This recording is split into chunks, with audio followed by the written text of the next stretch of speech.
আসসালামু আলাইকুম সবাইকে।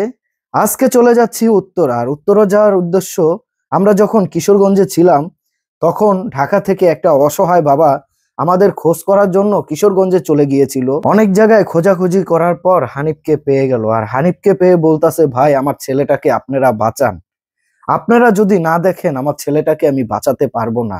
হানিফ তাকে বলল, ভাই আমি চাইলেও আপনার বাচ্চাকে বাঁচাতে পারবো না, বাঁচা মরার দায়িত্ব ভাই আমার কাছে না, এটা শুধু পারে একজনই, মহান আল্লাহ তাআলা।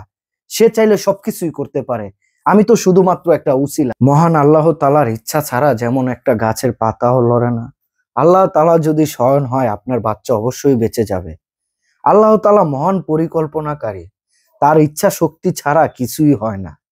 আপনি আমাদের কাছে না চেয়ে আপনি নামাজ পড়ে মহান আল্লাহ তাআলার কাছে দুই হাত তুলে চান। মহান আল্লাহ তাআলা কখনো কাউকে খালি হাতে ফেরায় না। তিনি মহান পরিকল্পনাকারী, তার কাছে যেই যাওক না কেন কখনো কাউকে খালি হাতে ফিরায় না। শুধুমাত্র আমাদের মন থেকে চাইতে হবে।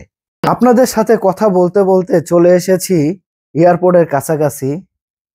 তো আমি বরাবরের মতন একটা কথা বলি, হানিফের মতন একজন বন্ধু পেয়ে আমি নিজেকে নিজে ধন্য মনে করি।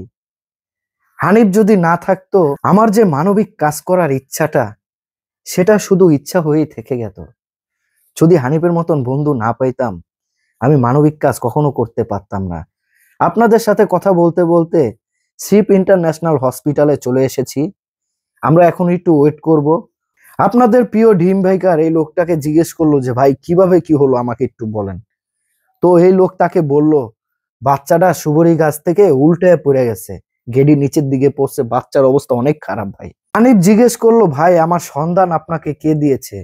উনি বলল, আমি বিভিন্ন ভিডিও দেখে স্ক্রিনশট মেরে রাখছি। আপনি চলমান কাজ চলতেছে কিশোরগঞ্জে, ওই উদ্দেশ্যেই তাকে কিশোরগঞ্জে পাঠানো। আর আল্লাহর কি হুকুম আপনাকে তখনই পেয়ে গেল। এই অসহায় মা বাবা দেখেন হানিফের হাত ধরে কেমন কান্নাকাটি করছে। হানিফ তাদেরকে যতই বুঝাইতেছে যে ভাই বলছি একটা ব্যবস্থা করে দিব, তারপরও তারা মানে না।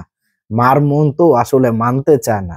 হানিফ তাদেরকে বুঝাইতেছে যে আপনারা ধৈর্য হারায়েন না, ধৈর্যকারী বান্দাকে আল্লাহ তাআলা অনেক পছন্দ করে। ধৈর্য হারালে কিছুই হবে না, আল্লাহ তাআলার কাছে চাইতে হবে। আমার কথায় যদি কোনো ভুল থেকে থাকে আমাকে ক্ষমার দৃষ্টিতে দেখবেন। আর এই পুরা ভিডিওটা পেয়ে যাবেন ড্রিম বাইকার অফিসিয়াল চ্যানেলে। আসসালামু আলাইকুম সবাইকে।